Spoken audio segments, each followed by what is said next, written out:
for all the intelligent people that I've met and brought into the company and made largely the right moves, obviously, to get to this point, it really comes back down to, I would tell my younger self and any other entrepreneur, if you want it bad enough, you focus and you will it to being, but also have the humility to make appropriate changes and pivots and not just be stubborn for the sake of being stubborn, you will get there.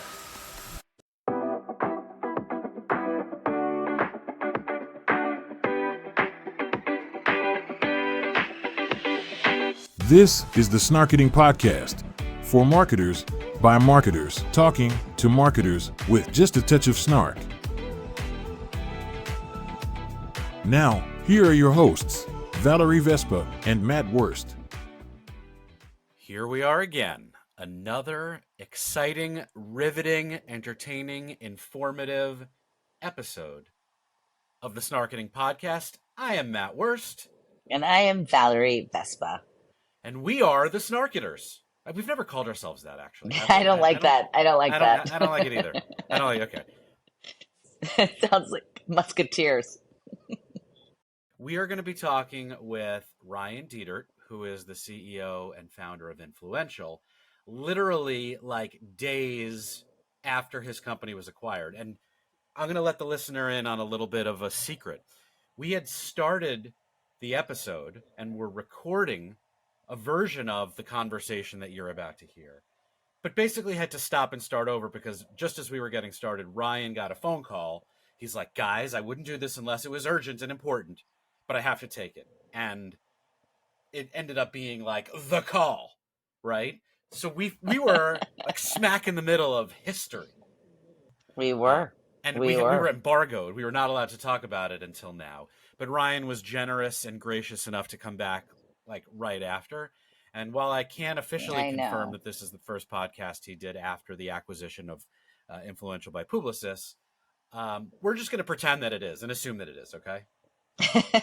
Let's go with that. So here we are. It's late August. Holy crapola. Are you ready for fall?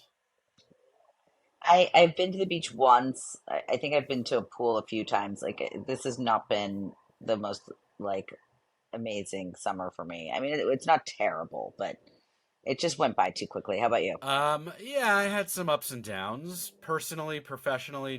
Nothing like drastic. Just, the trials and tribulations of balancing work and life. Early stage startup and family, big customer opportunity on one hand, but like kids at camp, and like I got COVID and things like that. It's just now here we are. It's fall, but I will say this: I love fall. It's my favorite season. I love fall. Anything that can be described as crisp, I just like. It's like my favorite word.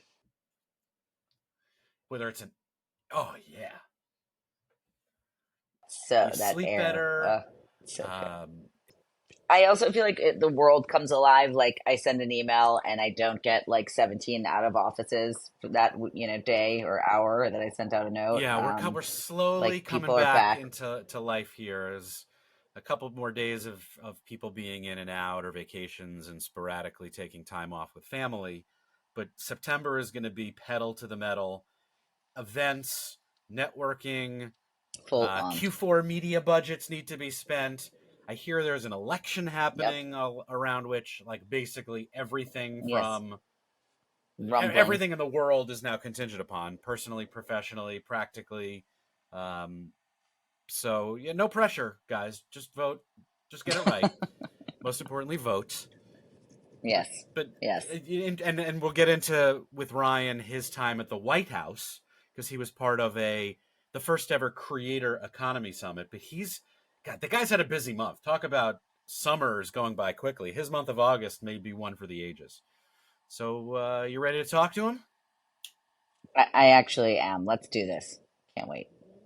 He's waiting in the wings. Al, can you give us like the best intro you've ever artificially, intelligently created? Today is your lucky day because you're going to meet and hear from Ryan Detert, the founder and CEO of Influential. What's it like going from creator to CEO? How will the biggest brands in the world work with influencers for years to come? How many selfies did he take with the president? And why were Val and Matt the first people Ryan talked with after his company was just acquired this month? I may be an AI, but not even I can answer that one. So let's answer those questions and much more as we say hello to Ryan, Valerie, and Matt. Ryan, welcome to the Snarketing Podcast, and I should say finally, because we've been trying to get you on this thing for, I don't know, months, and you're a busy guy, which we'll get into. But first, thank you for being here. Thank you for having me. Hey guys, good to see you. Good to see you. And, you know, we all kind of go back. We work the circuit together. It's funny, when we first invited you on, I think we have to throw out some of these questions because it was like, what are your New Year's resolutions? So we're going to skip those and really just jump in because your time is valuable and you are maybe the busiest man in show business. What a crazy time it is to be in this industry, right? We know that digital and social media agencies have been around for a while now, but this concept of creator economy, of influencer marketing, I mean, I was involved with it with mommy bloggers going back 20 years ago. Sure. But the industry has come a long way. And now as we're like 2 decades old, I would love to just hear you tell the story of how and where and why you created this economy for yourself and for your team.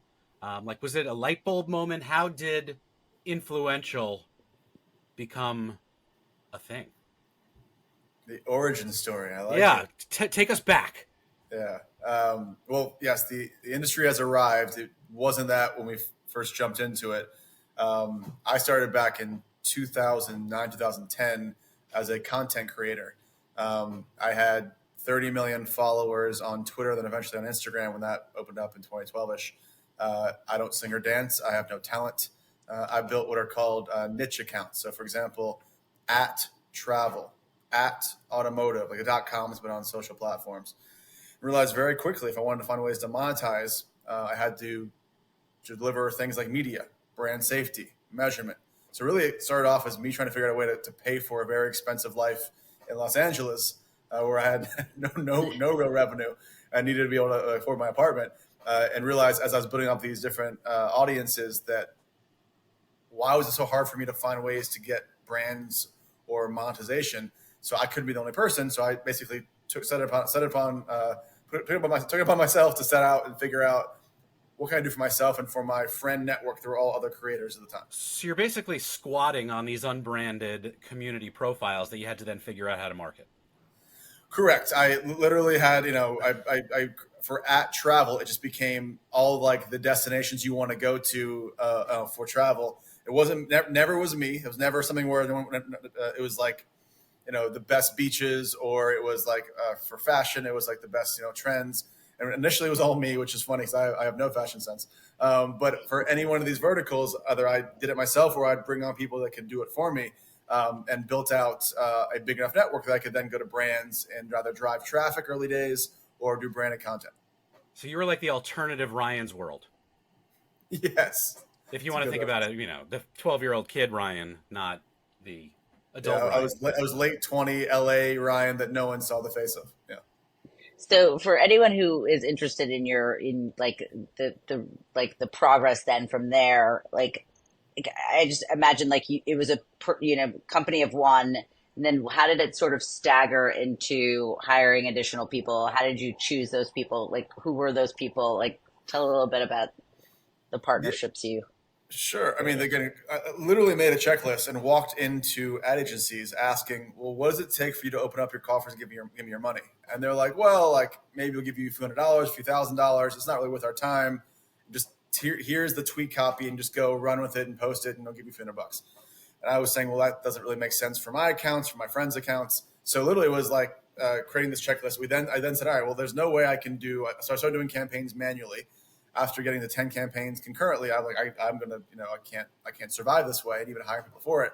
Let's build technology so that the agencies and the brands, agencies, and the creators at that point myself could be able to communicate directly. So because the early days of this was here was like the ad copy, go post it, and I don't want to hear about your edits. And we know as content creators that's not going to perform well.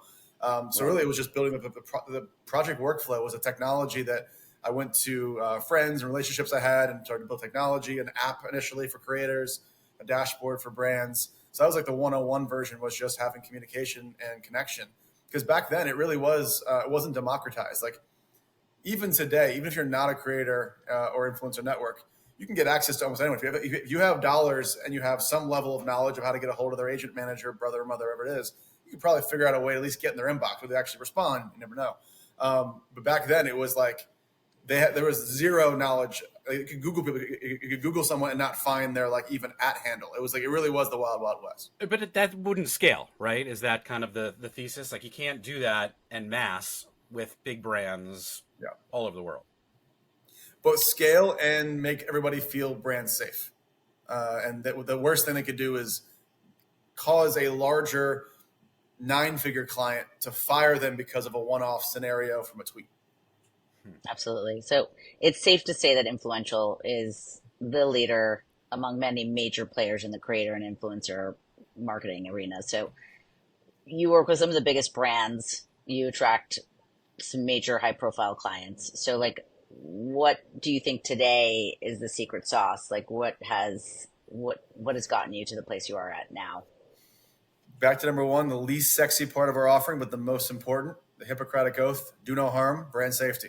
No issues of profanity, nudity, hate speech, online, offline behaviors. All of that is like number one thing to check for. So just giving that comfortability to CMOs and agencies is paramount. Unless they ask for it, right? Obviously, but they want the other options.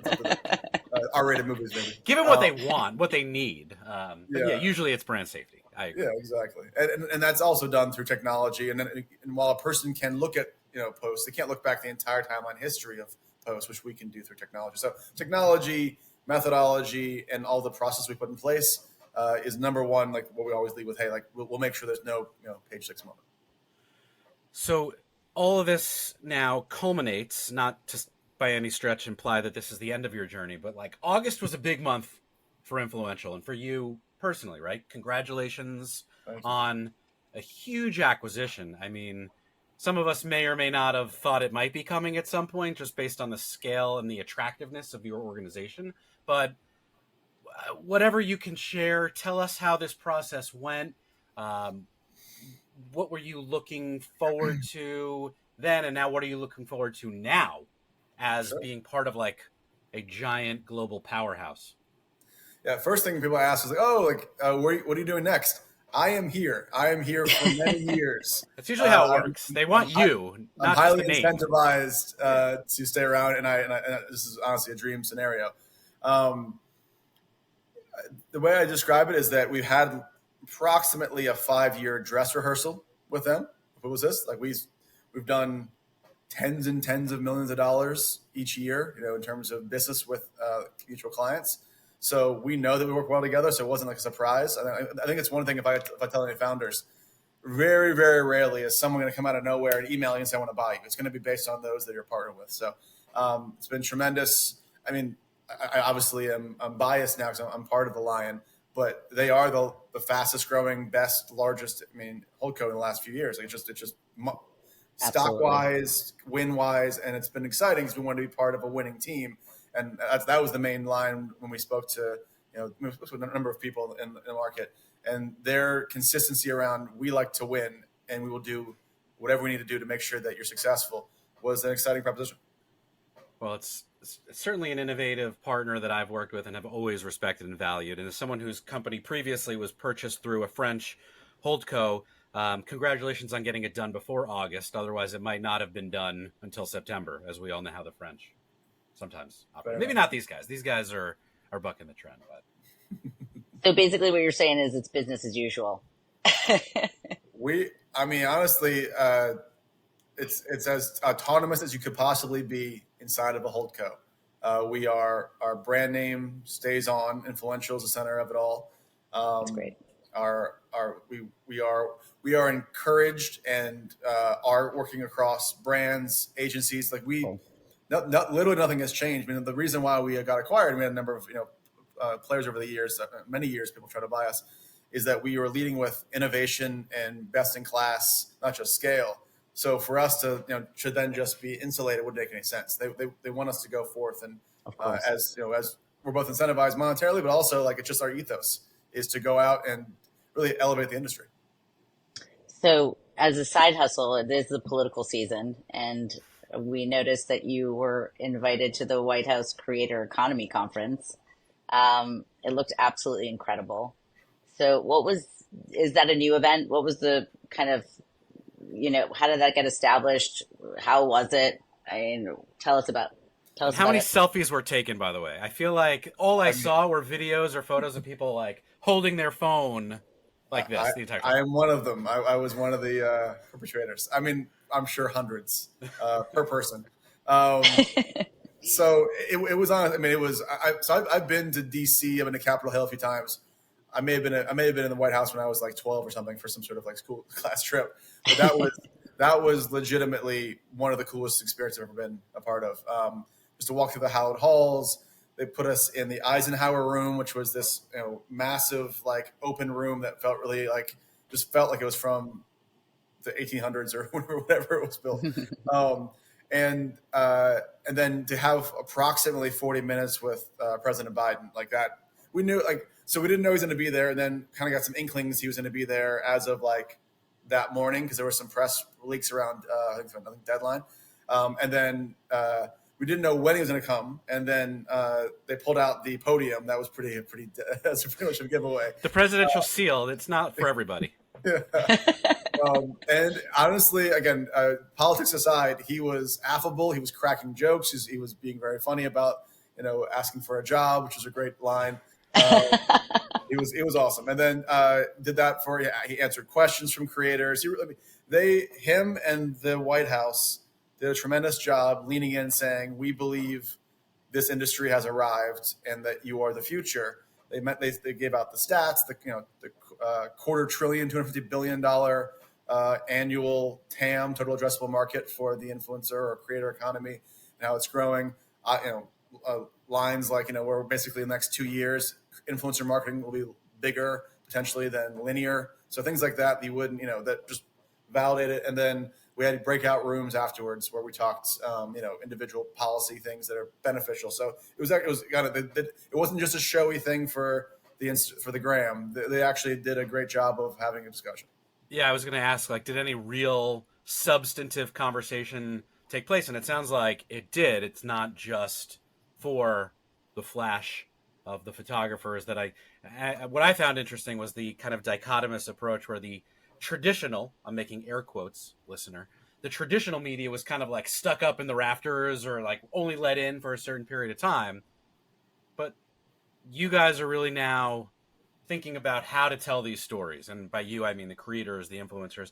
It's also in some ways, and yes, a validation, but we've seen how this merges into and then sometimes converges, overlaps with celebrity and news.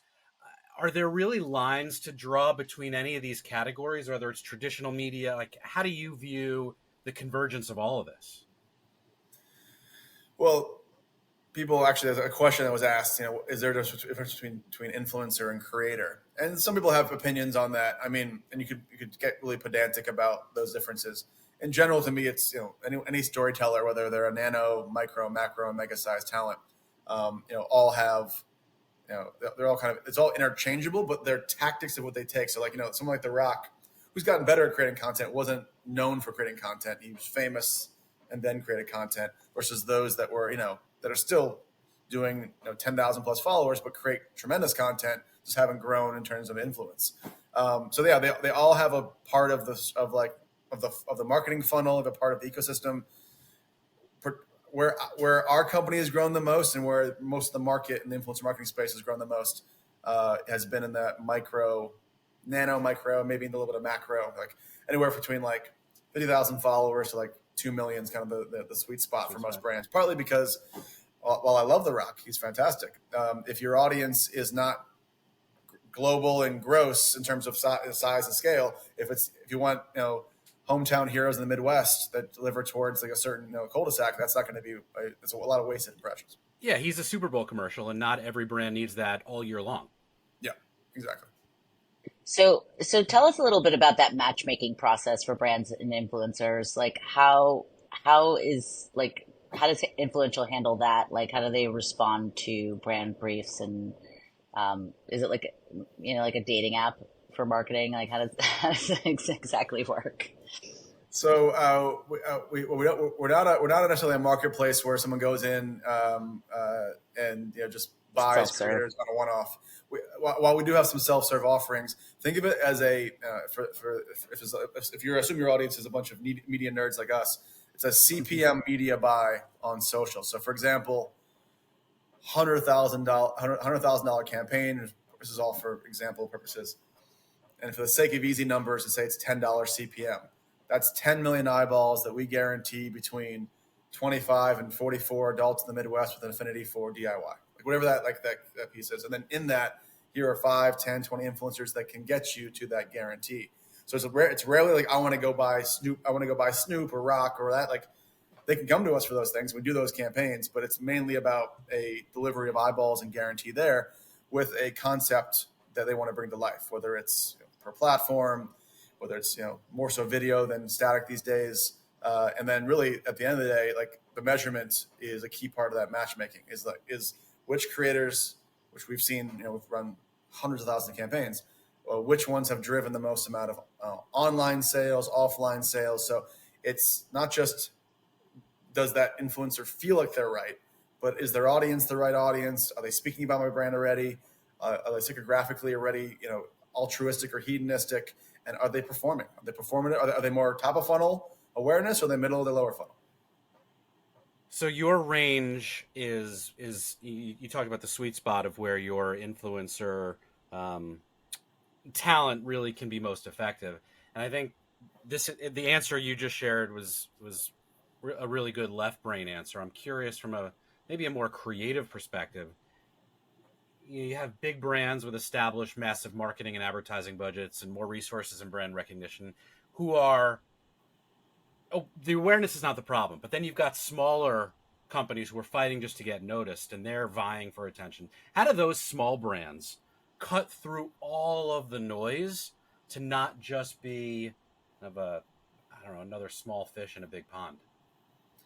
I think it actually benefits these companies to think about these micro segments of what they want to speak to. Because like if they want to try to do a $10,000 budget, which is and try to make $1 million campaign, like those are one in 1,000. Like you're lucky if that happens. Like you have to have go viral. That no one asks for that anymore. I hope no. Versus we say, well, who's your audience? Is your audience specific to a geo? Is it specific to a certain genre? Is it moms with 2 kids and then a dog? Like that level of specificity aligns with nano micro influencers. So technically, you can show better results a lot of times with a more precise campaign than going broad. Obviously, with any brand marketer or agency team, they're gonna want to understand sort of like metrics and how it plays out results wise.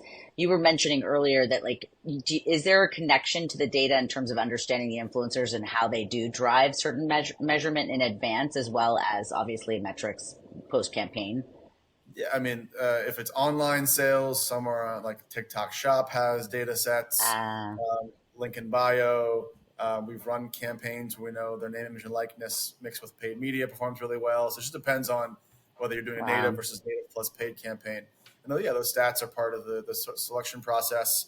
And as the campaign runs, the client sees which creators are performing the best. And what we can do is optimize in real time and say, well, let's double down on more content from this person or this type of content or this platform, and then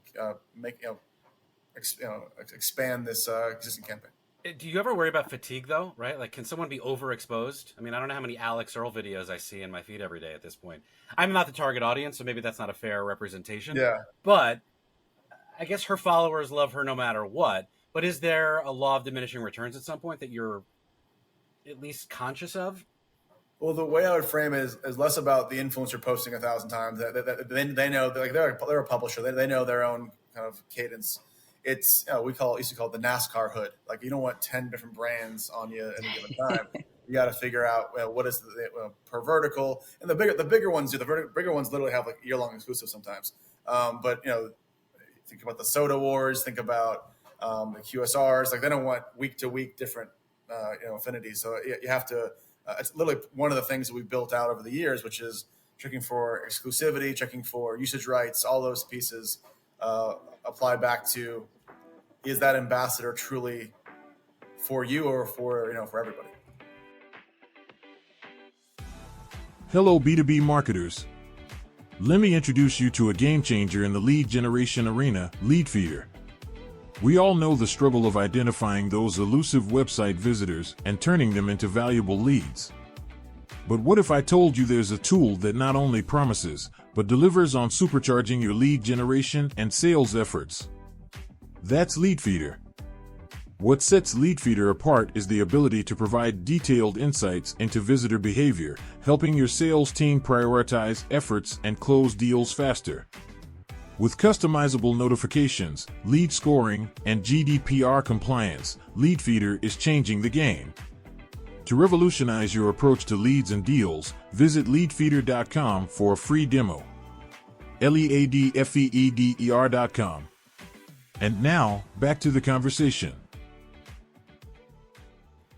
So I pulled up the stat. It's now 2 months old when we were first planning on talking with you, but I thought it was really interesting. And this was like at a time when you could not escape every conversation being about AI. So forgive this, even though I think we may not have even approached it yet.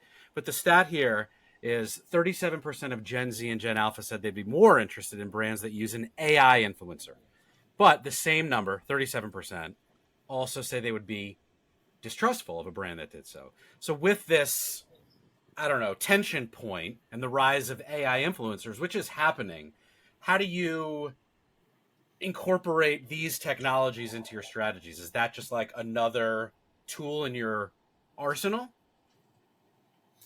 So I was on a number of publications and TV interviews back in 2017. I want to say, I think it's when Lil Michaela came out. If you guys remember, yeah, of course. She's probably the most prolific in terms of brand deals acquired by Dapper Labs. But basically, Lil Michaela, and I'm sure it's been advanced since then. Really, it started off as a production house. It basically was creating content, and it wasn't even video, it was static on Instagram and building up a persona and building a storyline. There's thousands that exist. There are hundreds. In her case, that was just a virtual creation, whereas now some of them are semi-autonomous, right? That's where the evolution has gotten to. Correct. Yeah. I mean, initially, AI was attached to someone that was really a production, built in like Adobe or something.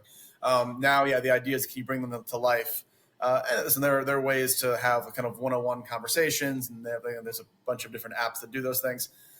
Right now it's a rounding error in terms of requests from clients. I think it had bigger legs in my mind even than now with the whole metaverse kind of virtual worlds. Yeah, somewhat of a bubble. Obviously, we went big, and Meta went big, and it didn't end up being the thing we thought it would be. I think eventually it will be, but just didn't happen at the time. That was more like, hey, I want to tap into these virtual creators. Some of it was purely that kind of basic static stuff. Some of the more advanced stuff was like the integrations into like AR for like Twitch, or you can actually like someone. It was basically a human in like a bubble suit, or like in like one of those like the green bubble suit, and would pretend to be Tony the Tiger. Like there's a bunch of things that were really, really innovative. That still right now is fractional compared to what most people are spending on. But if clients want it and it calls for it, if the audience they want to speak to is at 37%, then go for it. Okay, now same question, but with animal pet influencers. You getting requests for those, or is that a part of the practice? So I this is a deep, dark secret, guys. I actually own one of those accounts personally. It's called, if you want to go on Instagram, give it a follow. It's called The Baby Animals on Instagram, and it's your daily dose of cuteness. And it's not, they're not my pets. It's someone else runs it for me. It's a curation of like cute puppies and alpacas and turtles and like all those. So I feel like I missed out because 20 years ago I was like including in my pitch decks just cute animal friends like a tiger and a turtle together, right? You're saying I could have been somebody? You had a chance. It's not too late. You can do it now on TikTok or Instagram or other places. But yeah, it's literally it's reels. It's of cute animals, and as you know, they usually perform well. People tag their friends, and at one point when they used to monetize, they used to have a monetization at a bigger clip. It was making good money off of the platform, so kept putting into it. And then now occasionally a brand deal might come up, and I can. Okay, so these animals are open for business, is what you're saying. Yeah, the account is, yes. Okay, yeah. okay, yes. I think there's something to be said about those cute little animals. I feel like my stress level depreciates significantly when I look at one of those reels. So I appreciate you creating this content. It's all my small part. There you go. So what sort of trends are you seeing in influencer marketing that are actually worth paying attention to? As opposed to things that, have generally just been fads, or I guess some fads are worth paying attention to. I say the two biggest ones we're seeing, this is a mixture of creator plus media. Operating at the speed of culture. So we have clients that want to be in the zeitgeist. They want to speak to an audience around a moment that pops. There's one happening right now, which you guys may or may not be aware of. It's a creator that, and I'll ruin it, but it's a woman to be demure, be mindful, be cutesy, and that popped off middle of last weekish, at least in a bigger way as in every person's comment. What is this demure thing? I know, I see it everywhere. Valerie, you're behind. It's already hit mainstream media, so you're behind. If you don't know, I know. No, I do know, and I'm wondering how this all began. Sorry, continue on. I mean, a creator went, air quote, viral, to having millions and millions of views, and then people started to, remake those videos, and it became like it was the original one. Everyone started to make the version of one, and that person now I think just did a campaign for Verizon. So things move fast in the influencer world, and whether it's that or whether it was Riz last year, which became word of the year, like how do you tap into those moments that are one, not tied to IP that allows for you to do so, music or things like, there was a Kevin James meme a few years back. Like you couldn't just tap into it and start doing that. And then two, that's not, something that's brand safe, that doesn't have any sort of, negative connotation to it. So I'd say that, and it's been for the last 10 years plus, people have asked, how do I find ways to tap into culture with creators? Just now it's with the APIs and knowledge that platforms like us have, we can tell you, this thing is becoming, it's hitting escape velocity, jump onto it now and before it becomes, cringe. Well, it's just the new next generation of technology and distribution, whereas the radio stations used to determine which songs were going to be the hits because they played them and made them hits. Now It's a little bit of push-pull, but I don't think we've sacrificed, I'm going to use a word, I'm sure you hear it a lot, authenticity. It is, I don't know, how often do you use the word authenticity or hear it every day? Probably. It is the most overused word in influencer marketing. I try to stay away from it, but again, it works. I mean, it's the right word. It's just it's a catch-all. I've come up with a synonym. I use the word genuine now, but I agree. I think it's overused, misused, in some cases overrated, in other cases underrated. So, how does influential manage the balance between reaching massive audiences and maintaining a genuine connection, scratched out, authentic, with your influencer partners?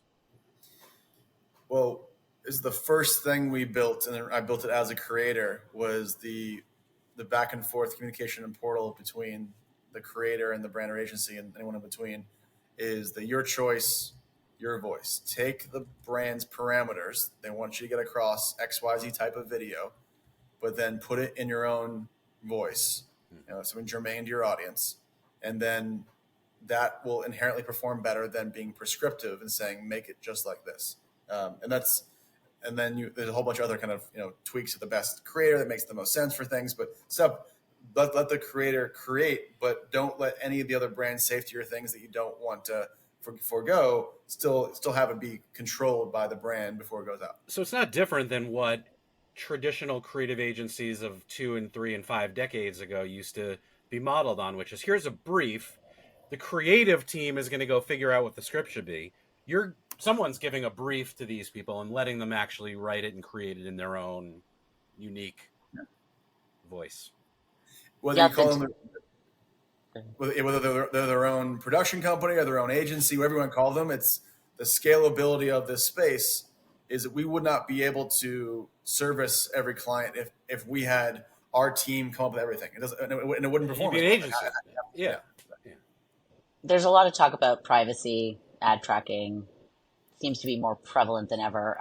How is the influencer space being shaped by these factors, or are they not? Yeah. So the good news is that in any the most stringent things could happen over the next year or two, and it technically wouldn't affect the core part of influencer marketing because those are aggregated and anonymized audiences that exist on the platforms. So we don't know individual 1, 2, 3. We just know that it's those monikers of what geography they are, or approximate age ranges. But we would lose out the marketing world, influencer marketing, if paid media plus native organic content was taken away because of inability to target people, and it was just more of a mass CPM spend. I don't foresee that coming, even with the different regulations. Ultimately, it's if you opt in, it's all about opt in. There's always going to be some level of people that opt in and say, I will provide this information, whether it's for incentive or because they don't mind it, or they get better matching to their e-com. Like there's a whole bunch of reasons why they are better ads. So all it means is the universe might shrink slightly, but those that opt in should be even more likely to buy. Yeah, I mean, I think a lot of it is self-regulating as a market between creator and consumer. This is definitely a year where we've seen more increased regulation, or maybe inferences of regulation. There's a lot to unpack with TikTok, and we don't need to get into the politics of it, but we know that there are open conversations about bans and reorganizations. NPR called the potential dissolution of TikTok an extinction level event for the creator economy. I don't know that that's the case, because we'd find something else, but I'm curious how you kind of view just the broader situation of this type of involvement or regulation. It would cause hundreds of thousands to millions of people that at the very least have a part-time job. Many of them have a full-time job creating content, to be without revenue. They have not necessarily built up. It's because you can't just transfer. If it was possible, everyone would do it. You can't just transfer to YouTube or transfer to Instagram. It takes a lot of effort, and it doesn't always take. That's why no one followed me from Twitter to Threads, despite my mass audience on Twitter. When I moved to Threads, it's like no one followed. I don't get it. And the answer among us, on the tech and brand side, there will always exist some other place to put your money. That's whether it's YouTube Shorts, whether it's Reels, whether it's Spotlight for Snap, you name it. There's other places to go. So but there would be a direct economic impact on those, and it's not just the creator themselves. What I would any plea I'd make to to the government or to whoever's going to basically figure out the policies in place. It really is a small business. It's like it's a group of 3 to 5 people. A lot of times it's like production, it's editing, it's sound, it's food styling. If they're foodies, all these people are being tapped in, and they're being sharing in this pot. So I think it would actually affect it would affect the regular economy if that was an issue. Okay. So we hope that some version gets solved.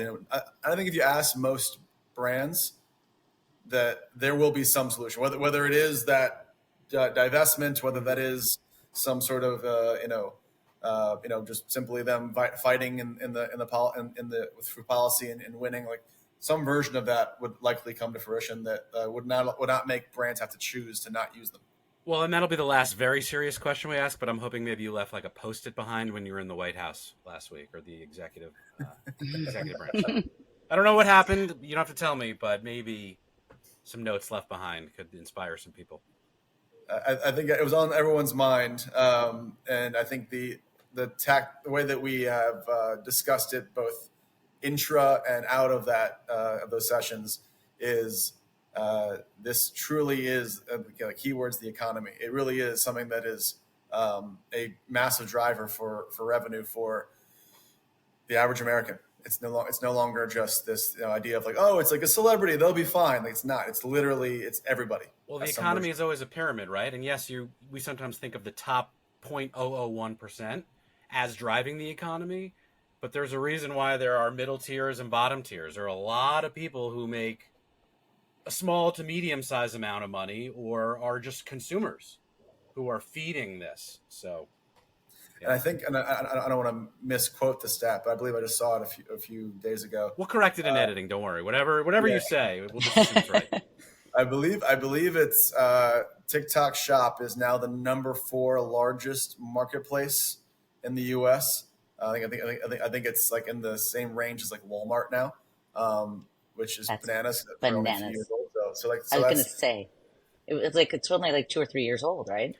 That's crazy. Although I would love if like an elderly person greeted me on TikTok every time I log in. So maybe they could steal that from Walmart. I don't know if that's that would work. Yeah. Hey, guy. So turning this around to more about you again, going back to the starting days of Influential, if you could give yourself today some advice if you could give yourself from yesterday advice that you know from today, what would it be?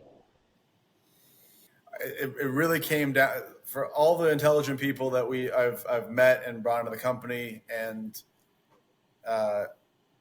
made largely the right moves, obviously, to get to this point.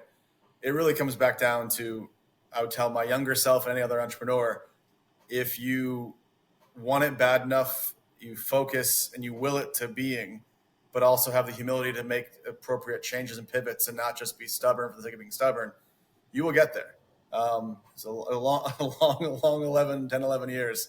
But it really was those that were early on in the company, we made a decision, and many of them, almost all of them, stuck around because we saw the opportunity and believed in each other.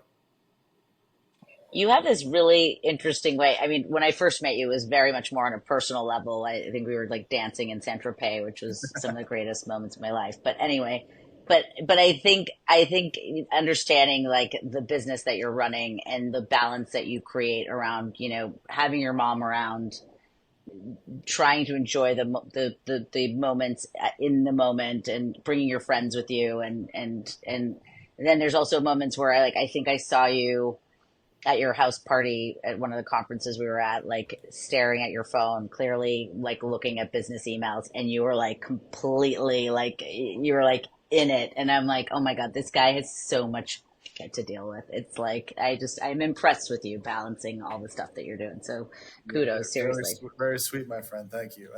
And I get the groans and the company from calling it the influential family. Cause every company like Gen Z thinks that saying the word family is like a toxic thing. Legitimately, my mom, she's the chief media mama. She's on the payroll, but she's at all the events. My brother is the chief communications officer. My best friend is our CRO. I essentially consider him a brother. Everyone in our they truly as you grow a business, if you're doing it right in the startup world, I'm sure you feel this, Matt. Like those you work with become your best friends. It's like if you really are spending all your time with them. So. It's like the relationships forged under the most stressful situations. Like if you come out the other side, you see the best and sometimes the worst in each other, but you kind of forgive, tolerate, ultimately embrace all of it, I think. And, not just, you kind of stole my thunder because I think 5 of the 6 questions in the lightning round were going to be about your brother, Chris. So we'll have to come up with new ones on the fly, but we can adapt. This is all about reading the signals and adapting in real time. Right. But, for all of the successes, there are failures that come, mistakes that happen. Is there an example where things didn't necessarily go as planned and clearly you overcame it? But, what did you learn from that experience? This is actually the scariest time of Influential. And we're fortunate that, we pretty much had the rocket ship up and to the right. We willed it every time to make it happen, but a major publisher and us partnered back in 2016, and they promised us a lot of RFPs and deal flow. and we staffed up accordingly and basically started to answer them. And then they just didn't win. And, after we actually had to do, I think our really only significant, 20-person layoff, which was at the time, we're like a 60-person company. It's a lot. It's a third of your staff. So we made a bet based off of what we were promised. This is way back in the day. And that was like a major moment for me. First off, I've never had to fire anyone, let alone like a group of people. So that was early days of the company. And then, all right, like making decisions of like not just taking someone's word for it, like getting guarantees, making decisions that, wasn't based off of hope, but actually based off of, people that you knew would deliver for you. So, and in those scenarios, we switched to that was the moment we went from less agency and publisher to brand direct. Once we could control that partnership, hence why all the CMOs were friends. We became friends with them in part because we wanted to be in and around that community. So we knew they look us in the eyes and they wouldn't, we wouldn't miss that opportunity to work with them. Well, it's been an incredible adventure. I am glad that you made our small podcast a part of it.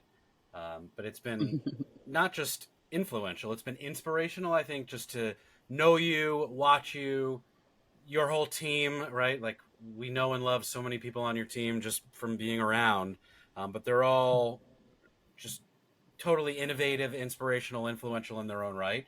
So thank you for building this family for all of us to kind of, I guess, be an extended member of in some way.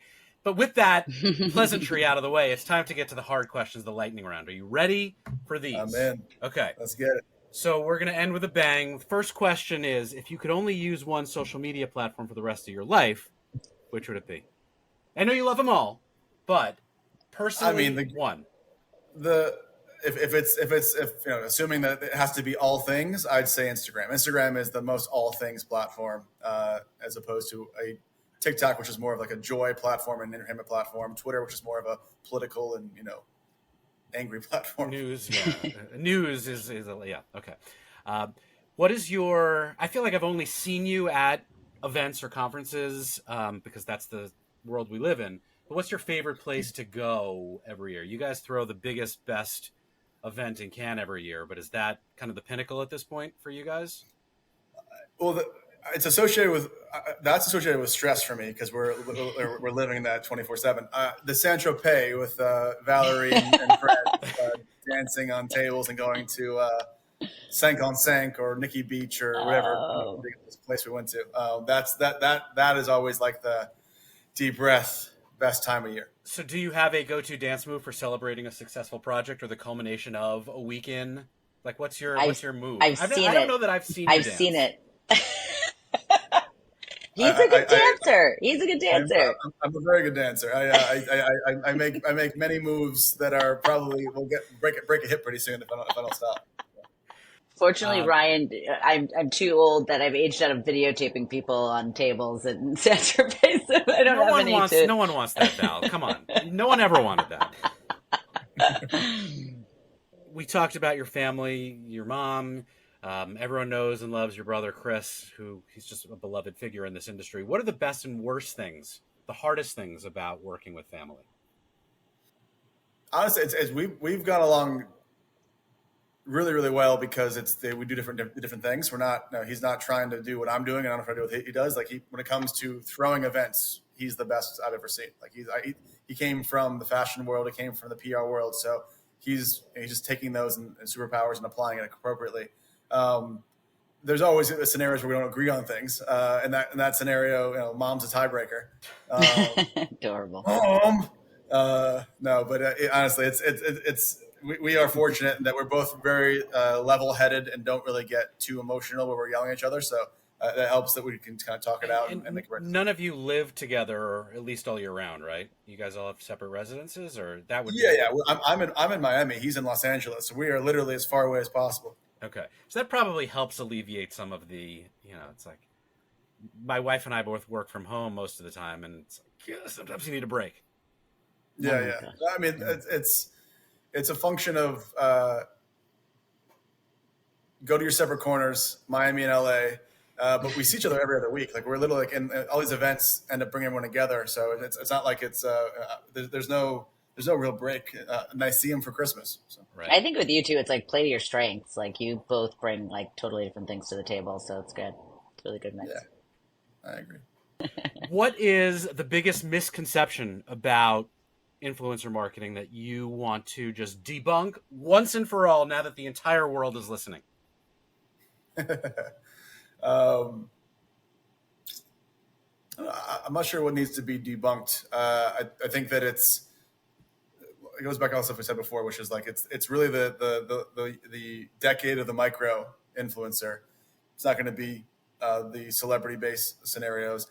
I guess here, if I have one takeaway, and it's honestly what's helped us grow exponentially over the last 6-8 years, the most since 2016, is that influencer marketing is measurable. It's not sexy, but it's important.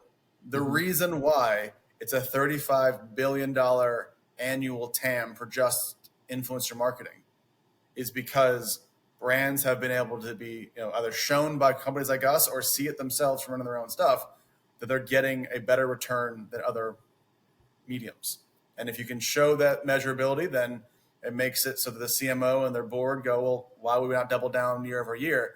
And if you keep showing whether it's in-store sales, foot traffic, TV tune-in, online sales, it's a pretty easy equation. So last question.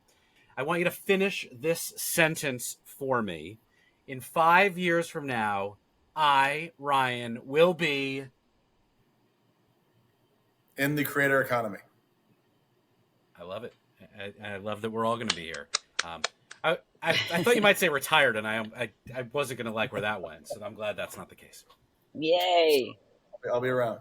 All right. Well, we look forward to more updates. We look forward to seeing continued success within this new ecosystem that you're just learning to navigate. Good luck. Congratulations. And keep us posted on where you'll be next so I, too, can dance on tables with you all. Deal. Done and dusted. All right. Thanks, Ryan. Well, that was certainly worth the wait. Congratulations on all of the success, Ryan, and looking forward to getting my big break as the next big AI influencer. You have my number, right? Until then, keep up the great work, and we'll see everyone next time on the Snarketing Podcast, brought to you by Lead Feeder.